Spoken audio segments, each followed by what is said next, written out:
আসসালামু আলাইকুম। আমার বয়স ১০ বছর, তারও বয়স ১৫ বছর। এই যে এগুলোর ইংরেজি আমরা আজ জানার চেষ্টা করব। শুধু আমরা বলি I am 10 years old এই সেন্টেন্সটাকে বিভিন্নভাবে কিভাবে বলা যায় সেটা সম্পর্কেই আমরা আজকে একটু চেষ্টা করব শিখতে। যেটা আমরা বলে থাকি I am 10 years old আমার বয়স ১০ বছর। আমরা সবাই বলি এটাকে আরো সুন্দরভাবে আমরা কিন্তু বলতে পারি। সেটা কিভাবে? I am a 10 year old একটু চেঞ্জ করেই এটাকে আমরা সুন্দরভাবে এখানে বলতে পারছি। এখানে আমরা লিখেছি I'm 10 years old, কোনো হাইপেন এগুলো নাই, কিন্তু সেখানে আমরা নিয়ে আসতে পারি হাইপেন এবং তার আগে আমরা একটা এই নিয়ে আসবো। তাহলে কি হচ্ছে? আমার ১০ বছর, I am a 10 year old। এখানে এস আছে, এখানে আবার এসও হবে না। এখন এটাকে আরো সংক্ষিপ্ত করে এবং আরো একটু সুন্দর করে এভাবেও কিন্তু বলা যায়। সেটা কি? খুবই সহজ, I am 10। তাহলে টগরের বয়স ১০ বছর, টগর is 10।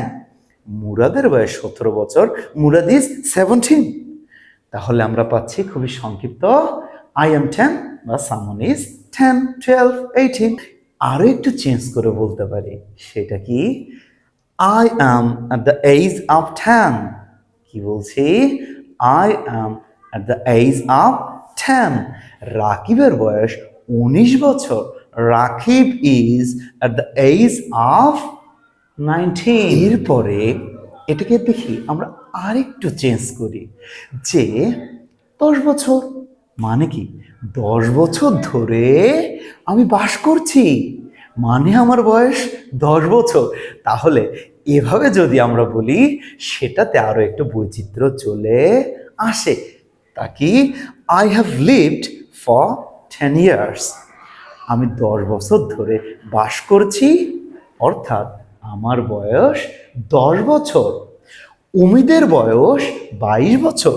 Umid has lived for 22 years. একটা শব্দ যোগ করে অনেক বৈচিত্র্যপূর্ণ করতে পারি। সেটা কি? এই ওল্ডের ক্ষেত্রে আমরা শুধু একটা সামার ব্যবহার করতে পারি। কি? I am 10 summers old। আমার বয়স ১০ বছর। কি? I am 10 summers old মানে আসলে আমি ১০টা সামারের বয়স আমার হয়ে গেছে। আমি ১০টা সামার উপভোগ করেছি। এটাকে ফর্মালি তবে খুব কম বলা হয়। সেটাকে আমরা এইভাবেও বলতে পারি I am 10 springs old। অর্থ কি? আমি ১০টা বসন্ত আসলে পাড়ি দিয়েছি। ফর্মাল অনেক কম ব্যবহার করা হয়, মানেও আমার বয়স ১০ বছর। এরপরে টমাসের বয়স ১০ বছর হয়েছে বা ১৭ বছর হয়েছে বা ২৫ বছর হয়েছে, এটাকে আমরা আরো একটু অ্যাডভান্স করতে গিয়ে এটাও বলতে পারি। সেটা কি? I have turned 10। Thomas has turned 25। তার বয়স ১৯ বছর হয়েছে। She has turned 19।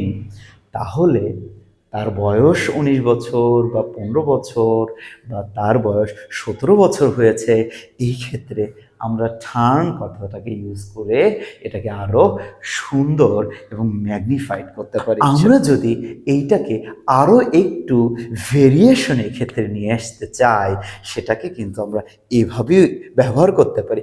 সে এইমাত্র ১০ বছরে পৌঁছেছে বা ১২ বছরে পৌঁছেছে, সেটাকে তাহলে কিভাবে আমরা প্রকাশ করতে পারি?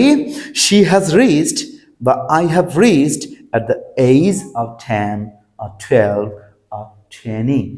তাহলে আমরা এখানে বয়সের ক্ষেত্রে পৌঁছে যাওয়া বা রিচ শব্দটা ব্যবহার করতে পারি। যদি এখন আমরা বলি মানসিবের বয়স ২২ বছর আছে, Mansib has reached at the age of 22।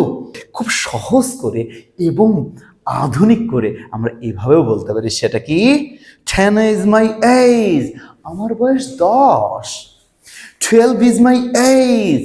আমার বয়স 12 বা টগরের বয়স 30। 30 ইজ টগরস এজ।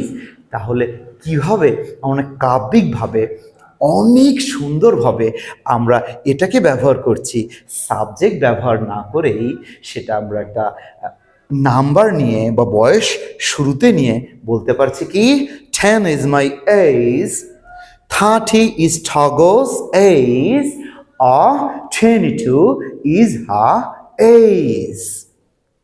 এরপরে আরও সহজ করেও আমরা এটা বলতে পারি তার বয়স 10 বছর, বা আমার বয়স 20 বছর, বা তোমার বয়স 17 বছর।